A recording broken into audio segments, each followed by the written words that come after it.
Hi, I'm Paul. This is another English language A-level video, and on this one we're looking at an L1 variety of International English, American English.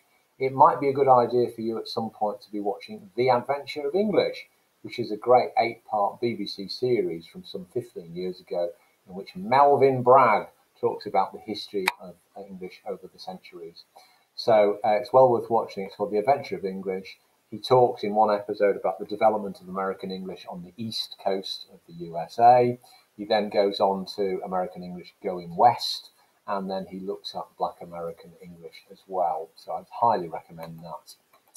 Okay, let's think first of all about vocabulary, lexical choices. We can all think of American lexical items, can't we?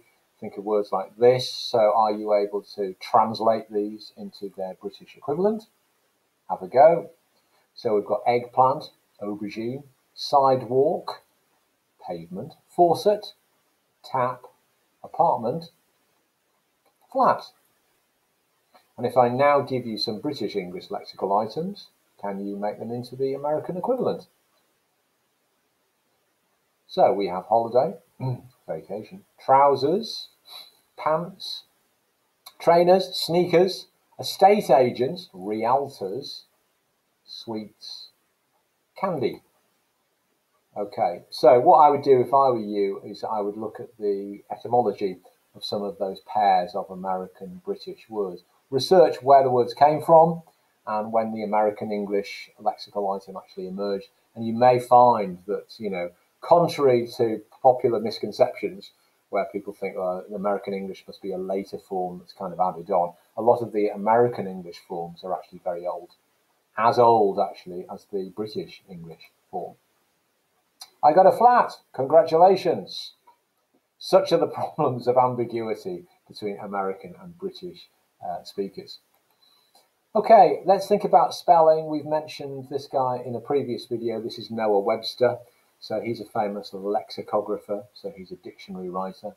And there he was in the early 19th century, producing his dictionaries and his blueback spellers, in which he's codifying distinctively American style of English. And many people would argue, well, these are improved versions of English because it makes English slightly more phonetic and therefore it's a more simplified style. And there are certain key characteristics of American spelling which are identified here. So we've got the British English spelt words that have the O-U-R on the end. So that digraph there, which actually comes from French spelling conventions. So colour becomes C-O-L-O-R and behaviour becomes B-E-H-A-V-I-O-R. We have the inversion of the final two letters of centre. Words like centre or theatre becomes centre, C-E-N-T-E-R. We have the widespread use of the Z rather than the S in verbs like realise. Again, makes perfect sense because that makes it more phonetic, doesn't it? Because it's a voiced, sibilant sound, realise. We have the quandary of whether we're going to put a C or an S in words like defence or practice, for example. In American spelling, we tend to just have the S. We then have the simplification of words which have a kind of classical root, graphological series of letters. So anaesthetic here, for example, has that strange digraph of vowels in the middle because it's signalling that it comes from ancient Greek. Okay, so this is the stripped down American style version of it. We have traveller and worshipping. So this is the thing about whether you're going to put a single or a double consonant in the middle of words. And it's always a bit of a head scratcher, isn't it? If you come up to a word like benefit and you're writing benefiting, are you going to be doubling that T at the end of the verb or not? So in the American spelling style, what we have in British English as double consonants are often single consonants. And then you're getting rid of some of these silent letters that we've got in words like plough and draft, where we've got G's and H's, which presumably would have been sounded at one time, and so they're made more phonetic as spellings. Okay, so Noah Webster is the name to remember that, and it's a good example, I suppose, of pretty successful change from above.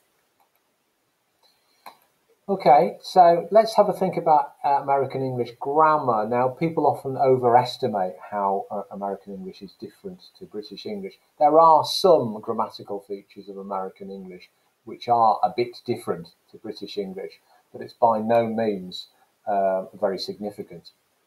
So let's have a look at some examples. Peace talks haven't gotten anywhere. Then it came to her that she'd better swim for the bottom. So, holding her breath tight, she dove down. He was real skinny. It was 7:05 when they arrived. I'm available Monday through Friday for consultation. Right, let's go back to the first one. Peace talks haven't gotten anywhere. So in British Standard English, it would be peace talks haven't got anywhere. So this is a distinctively American form where you've got the inflection on the end of got. Now, we used to have this in British English. Okay, even if you go way back to Old English texts, you're going to be finding gotten as a form. And what's happened in British English is that that's become clipped away. Okay, and it's this form, this inflectional ending on the verb, has been retained in American English. So American English could well claim, look, this is a purer form of English. This is an older form of English that we're actually holding on to here. Okay, so that's to do with the verb form. The second one is also to do with the verb form as well. So this is somebody going into a swimming pool, so holding her breath tight, she dove down. Now in standard British English, you'd say dived, wouldn't you? So you would count dive as a weak verb. A weak verb meaning it's a regular verb. So when you form the past tense form of it, you're just putting ed as an inflection on the end. Not so in American English on this particular verb. She dove down. So here it's counted as a strong, irregular verb. So she dove down. I suppose there is a precedence for this, isn't there? With the word drive. So if you say she drove, then it makes absolutely logical sense to say she dove down. So those two are both to do with American English verb forms being slightly different. This one is something different. It's this word real. And standard British English, you would say he was really skinny. The logic being skinny here is a post-modifying adjective, and this is an adverb. So it's modifying the adjective, and therefore you'd have an ly suffix on the end to show that it's an adverb. Now in American English, he was real skinny. So what looks to British English speakers like an adjective actually has an adverbial function. Okay. And the final two we can group together because it's all about your prepositions, isn't it? So it was 7:05 in standard British English it was 7:05.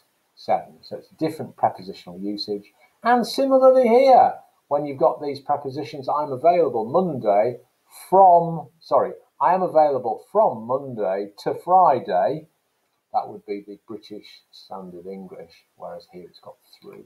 So there are some minute, not very significant differences in American English grammar from British Standard English. Certainly it's not going to get in the way of American and British speakers communicating with each other. Who's afraid of American English? Asks Lynn Murphy, who's a real authority on the subject. She has a blog called Separated by a Common Language, I think it's called.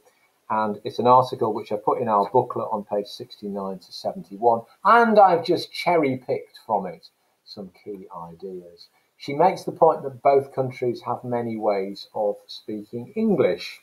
And actually, it's quite unhelpful to stereotype, British English over here and American English over there, because there are widespread differences within those, i.e. synchronic variation. If you think, for example, about Northern Irish accents, the high rhoticity that you've got there, you could argue that the Northern Irish accent is actually closer to American English than it is to, let's say, London English. So, both countries have many ways of speaking and using English. The other point that she makes is that when people cannot interact with each other regularly, they become geographically separate, their language is bound to go in different directions, which is clearly what's happened. You've got the new settlers who are going across in the 17th and the 18th century, and obviously there's not a lot of interchange. You know, once they're there, they have settled there for good, and so their form of English is going to go in its own direction. Okay, and particularly after the 19th century, because in the 19th century the number of migrants coming from England tends to slow down, and there's mass migration towards the States from all sorts of other countries in the world, like East Europe, for example. And so that means that you've got lots and lots of other influences that are going on American English. Creating an American language, he thought, would bring the new country together in its own identity. Who is this he, this mysterious third-person singular subject pronoun? Answer, Noah. Yes, it's Noah Webster. So this is Noah Webster. He's creating his dictionary and his blue-black spellers. Again, it's Melvin Bragg talks in a really, really interesting way about that in The Adventure of English, how, you know, of all the most influential texts ever written in English, you've got the King James Bible, but probably the second most influential text is the blue-back speller in America. Every household had one. And so this is the work of Noah Webster, creating an American language. Remember, American War of Independence, 1783, Declaration of Independence. So this is the idea that, you know, they wanted to create a difference to British English. And they would argue that they were creating a purer form of English. If you go back to that example of gotten, their argument would be is we are actually retaining a truer, purer form of English than what's happening in British English. Okay, and so Lynn Murphy makes the point that it was actually British English that changed. And here are some examples. I'll just read it. Most Americans kept pronouncing the R in farm, while many people, English people stopped. Okay, so that's making the point that those early settlers, they took with them standard English pronunciation, which was heavily roticized, farm. Okay, and what happened over time that is in Britain, accents changed. Okay, Americans never took on the newfangled habit of pronouncing H in herb, right? So American standard form, herb. Nor have they shifted the stress in controversy from controversy to controversy, or dropped the suffix from gotten. Words like sidewalk, period, instead of full stop, and fall, the season, are used in the US because they came with the colonists from England. The British forgot about these words and they went with other options. So that's quite interesting, isn't it? Because people often complain about Americanisms, about how they're damaging and changing the form of English, when actually it was British English that changed, whilst American English tended to retain its earlier, purer forms. All of our Englishes are equally related to the English of Shakespeare's day, argues Lynn Murphy. And those people in the media who regularly broadcast the idea that American English threaten British English, she makes the point that it's often older people, it's often middle-aged and older people who are writing these prescriptive screeds, that she calls them. And it's simply because they're not used to these new forms which are coming into the language. So they might complain, for example, about the use of the word awesome as an adjective, or they might complain about the television seasons rather than the television series. And can I get 2 lattes, that grammatical form? So it's often older people who are complaining about these forms because they are newer forms of language coming in. And she makes the final point that when British people start using American forms, they make it their own. So fries and cookies, for example, she gives an example. So those are words which are clearly American English words, but used in a quite different way in British English. Great article, Lynn Murphy, Who's Afraid of American English? And then if you look in your AQA textbook on page 227, there is quite an interesting article there about the influence of American English on young writers. Unstoppable rise of American English. Study shows young Britons copying US writing style. Now, this is quite interesting because it's about a research that's been done into a bunch of 500-word stories. This is that BBC competition where children write stories and then send them off to the BBC, and it's part of a competition. And there's been a study that's been done as to the language features. And here it's picking out the unstoppable. Notice the use of the pejorative, somewhat negative pre-modifying adjective, unstoppable. It kind of implies that you want to prevent American English from rising. And here's how it starts. The future of written English will owe more to Hollywood films than Dickens or Shakespeare, if the findings of a study into children's writing are anything to go by. Okay, so it's making a contrast there. You might say quite an unfair contrast between Hollywood films on the one hand as perhaps an example of low culture set next to the highbrow high culture of Charles Dickens and William Shakespeare. Okay, and it's making quite a strong kind of, notice the use of the deontic modal auxiliary verb, the future of written English will owe more, etc. So there seems like a high degree of certainty about the future of English, according to this journalist. The analysis of 74,000 short stories found that their written work was littered with Americanisms, exclamation marks, and references to celebrities. You've got a rule of three here, which is a common journalistic rhetorical device. Jump, jump to jump. And notice the use of this passive voice verb, was littered. So a hyperbolic, highly emotive, again, pejorative use of this verb to give you a negative representation, I should say, of American English forms. So it's lumping together these things which presumably the journalist doesn't quite approve of: Americanisms, exclamation marks, and references to celebrities. Researchers who looked at the entries to a national competition found they were increasingly using American words such as garbage, trash can, sidewalk, candy, sneakers, soda, cranky, and flashlight. Okay, so it's interesting that youngsters are using those forms, and it's a good example of language change, I suppose. Okay, so there's a whole other article to read in your textbook on page 227. We also have in the booklet some snippets of people writing in there about their attitudes to American English. So this is discourses that we're looking at here, and we've got 3 of them. Let me show you the first one. Here we go. So this is from the Daily Mail. Don't talk garbage, or why American words are mangling our English. So a bit of a giveaway there in the headline that's being used, and the use of that progressive aspect, material verb mangling, which again conveys a discourse of destruction. So here we go. Like the grey squirrels that were introduced into the UK from the US 130 years ago, and have almost wiped out our indigenous and much lovelier red squirrels, American words are infectious, destructive, and virulent. And they are taking over. Okay, so this is fairly typical of the kind of rhetoric that you're getting in the national press in Britain.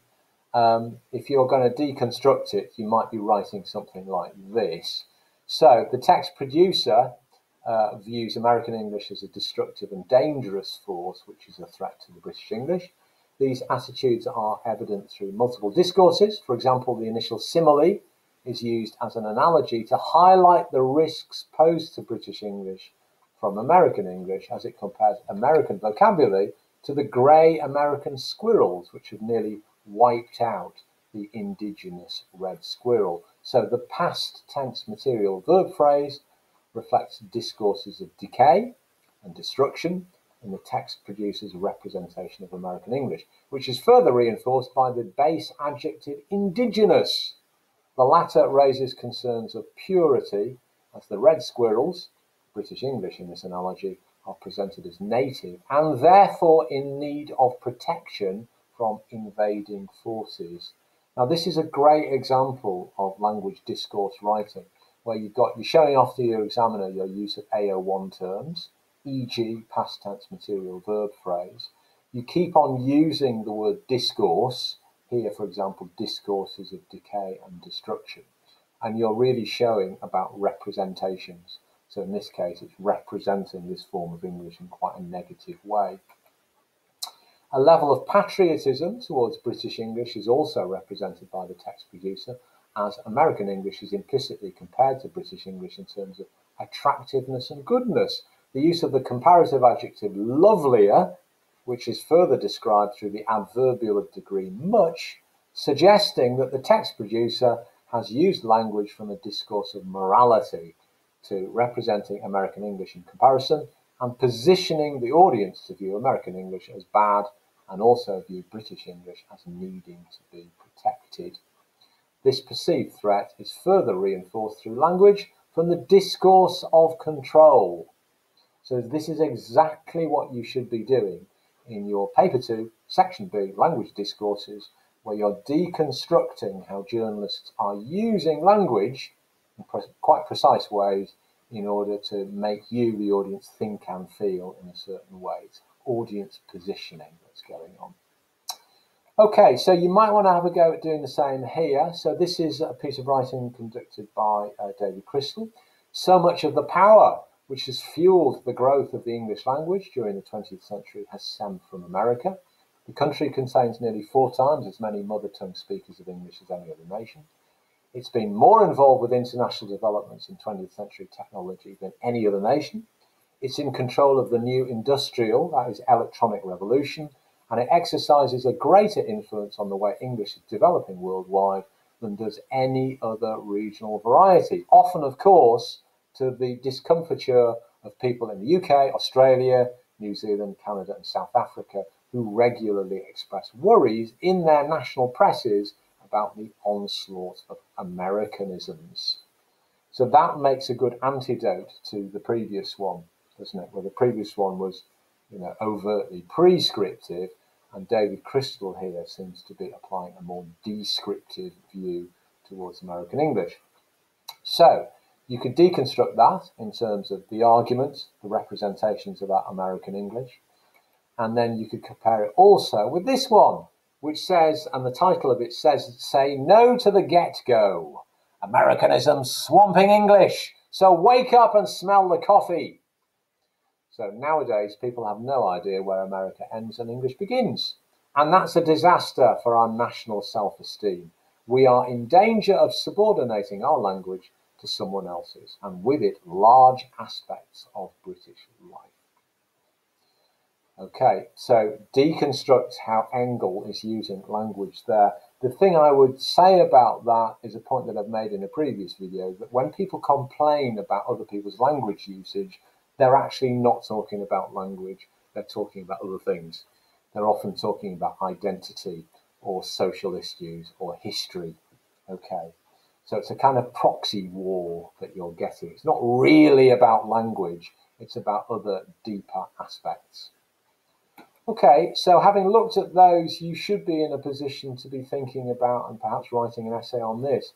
Evaluate the idea that American English is an inferior form of language to British English. Okay, so have a think about that. You might want to create a kind of mind map, a set of notes. In it, you'd include these sorts of things. So how commentators with prescriptive and descriptive attitudes to language might view the topic. Obviously, they'd be coming at that from different viewpoints. You would need to be putting some kind of information about how American English does differ from British English.